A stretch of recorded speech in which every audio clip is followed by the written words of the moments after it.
ആ വിവാദം വീണ്ടും മുറുകുകയാണ്. മുസ്ലിങ്ങൾക്ക് 4% സംവരണം എന്ന പഴയ നിലപാട് പക്ഷേ ഇത്തവണ കൂടുതൽ ശക്തമായാണ് കോൺഗ്രസ് മുന്നോട്ട് വയ്ക്കുന്നത്. കർണാടകയിൽ അതിന് സംബന്ധിച്ച ഒരു നിയമവും വന്നു കഴിഞ്ഞു. സംസ്ഥാന സർക്കാർ നൽകുന്ന കരാറുകളിൽ മുസ്ലിം സമുദായത്തിന് 4% സംവരണം ഉദ്ദേശിക്കുന്ന ബിൽ കഴിഞ്ഞ വെള്ളിയാഴ്ച കർണാടക നിയമസഭ പാസാക്കി. കർണാടകയിൽ മുസ്ലിങ്ങൾക്കുള്ള 4% സംവരണം BJP സർക്കാർ മുമ്പ് നിർത്തലാക്കിയതാണ്.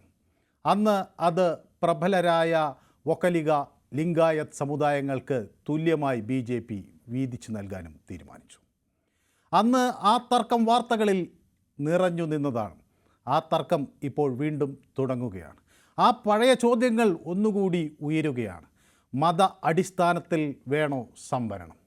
മത അടിസ്ഥാനത്തിൽ സംവരണം എന്ന നിലപാട് ലക്ഷ്യം വയ്ക്കുന്നതെന്ത്? അത് ലക്ഷ്യം വയ്ക്കുന്നത് വോട്ട് ബാങ്കാണോ? അതോ സാമ്പത്തികവും സാമൂഹികവുമായി പിന്നാക്കം നിൽക്കുന്ന ന്യൂനപക്ഷ വിഭാഗത്തിൻ്റെ ക്ഷേമമാണോ?